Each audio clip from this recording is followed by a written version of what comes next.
¿Conoce el término trancón fantasma? ¿Alguna vez ha experimentado uno o sabe cómo identificarlo? Bueno, pues académicos han analizado esa situación actual de movilidad en la capital del país y esas posibles rutas de acceso de la zona norte, oriente y occidente.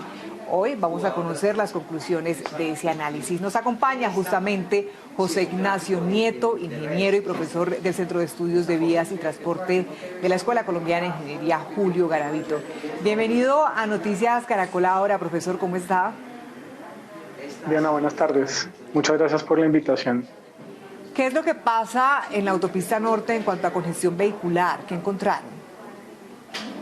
Bueno, básicamente tenemos la única salida al norte de la capital por la autopista norte en Bogotá y se convierte y ha dado avisos y de hecho empezó todo el proceso hace aproximadamente unos 7 años, donde la autopista empezó a experimentar un comportamiento particular que no corresponde, digamos, al que uno espera normalmente de hora pico y horas valle, sino que básicamente es un pico extendido toda la mañana, toda la tarde, en la última jornada del día, y es una situación que ya es muy preocupante porque llegó a unos límites ya extremos, donde no solamente se afecta el usuario convencional, sino tenemos una afectación completa desde niños de colegio hasta adultos, inclusive ya adultos mayores, prestaciones de servicios, vehículos de emergencias, inclusive que les es imposible, no hay manera de pasar por la autopista.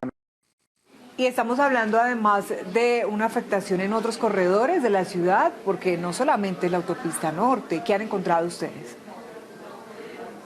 Sí, Daniela, pues básicamente los accesos de la autopista norte y las obras previas a la etapa en la cual se restringe la autopista, que es en el terminal del norte, presentan una serie de trampas, le hemos llamado nosotros trampas técnicas, decisiones que desafortunadamente han sido inadecuadas y que empeoran todavía más la situación. Tenemos intervenciones de ampliación de estaciones de Transmilenio que básicamente desordenaron más de lo que ya estaba el flujo vehicular, generan situaciones en las cuales los vehículos se cruzan unos con otros sin orden alguno y con alta probabilidad de accidentalidad. Usuarios de moto que se han caído solamente por la estructura de pavimento actual, que entre comillas ha sido reparada, pero que da cabida nuevamente a una trampa más, una serie de baches, apoyo, digamos, de la Policía Metropolitana, de la Secretaría de Movilidad, y que lastimosamente queda en vano porque no tienen los recursos para hacerlo.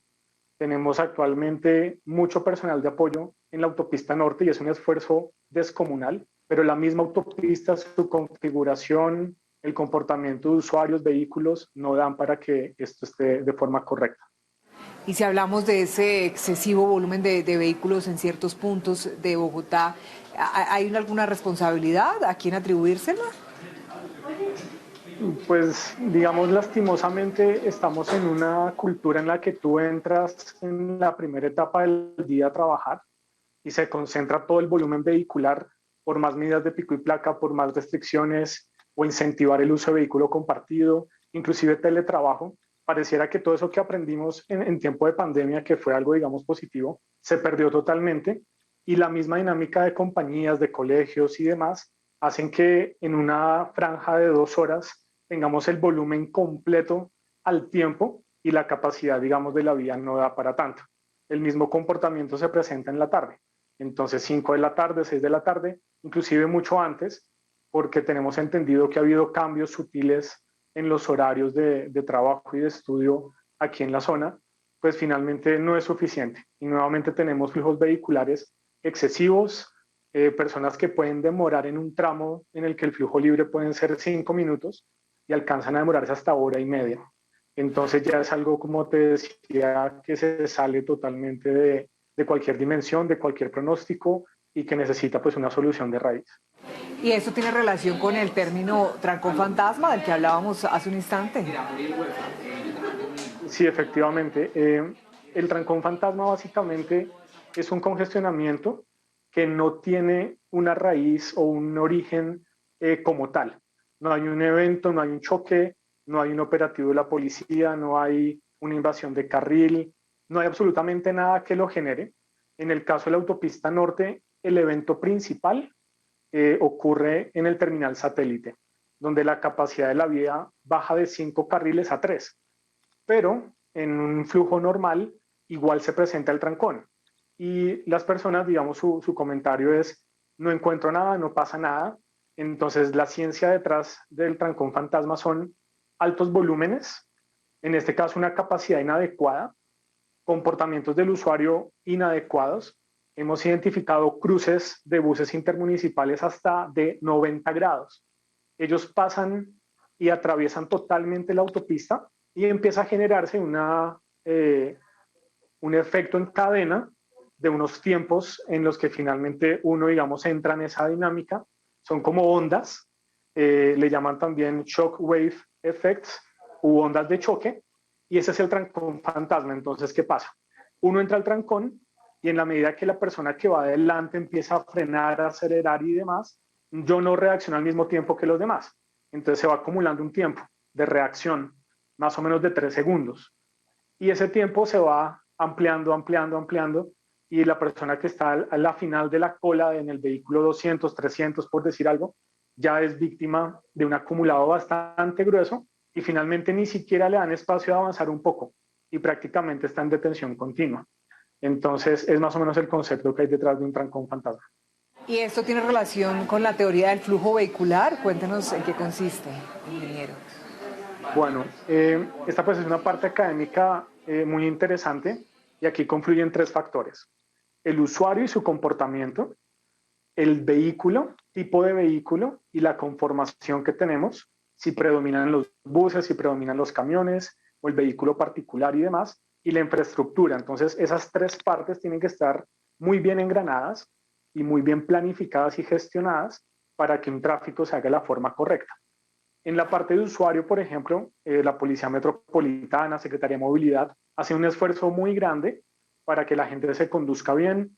Cuando ellos ven, y ahora pues no es un misterio, de encontrar gente chateando en sus vehículos, inmediatamente llaman la atención y vuelve y recupera la distancia que ha perdido.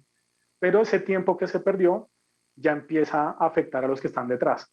En la parte de infraestructura, la gravedad aquí es que tenemos una reducción súbita de 5 a 3 carriles y una composición vehicular, que es el tercer factor, de buses de transporte escolar, inclusive de transporte de carga.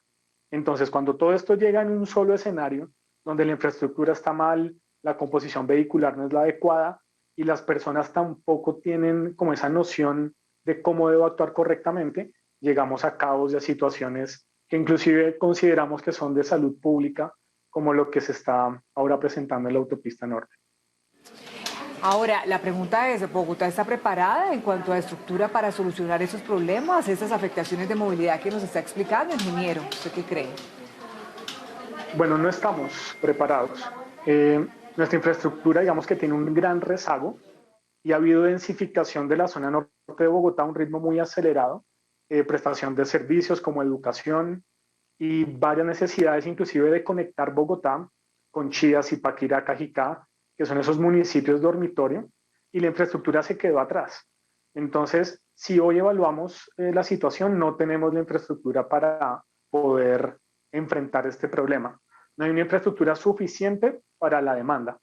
Ahora, la solución tampoco es empezar a desarrollar miles de carriles, porque eso simplemente va a empezar a ser un ciclo.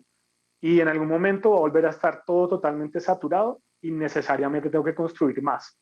Pero transportes masivos, por ejemplo, ciclorrutas que tampoco hay, y hay una zona de alta accidentalidad, especialmente para biciusuarios, sería una solución buena. Y la noticia, pues, que nos tiene a todos un poco optimistas es el desarrollo del proyecto de 5G, que el día de ayer, pues, estuvo ya en sus últimos pasos.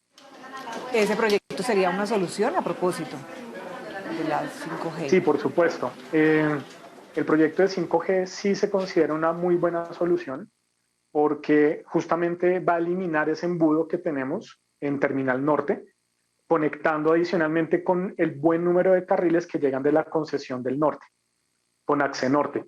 Entonces, finalmente, ese tramo tan crítico que genera el trancón fantasma, inclusive hasta la calle 153, 134, en fines de semana fácilmente puede empezar en la 127, Entonces, al hacer un buen empalme con el desarrollo que va a hacer la Agencia Nacional de Infraestructura, consideramos que sí puede ser una muy buena solución.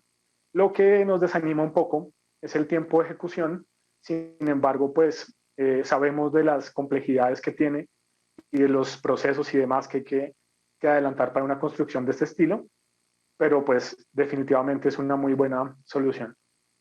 Pues a José Ignacio Nieto, ingeniero y profesor del Centro de Estudios de Vías y Transporte de la Escuela Colombiana de Ingeniería Julio Garavito, le agradecemos su tiempo para ayudarnos a entender un poco lo que pasa o qué hay detrás de esos trancones que vivimos a diario en la capital y que tantos dolores de cabeza nos causa. Muchas gracias por su tiempo aquí en Noticias Caracol Ahora. A usted, Daniela, una feliz tarde.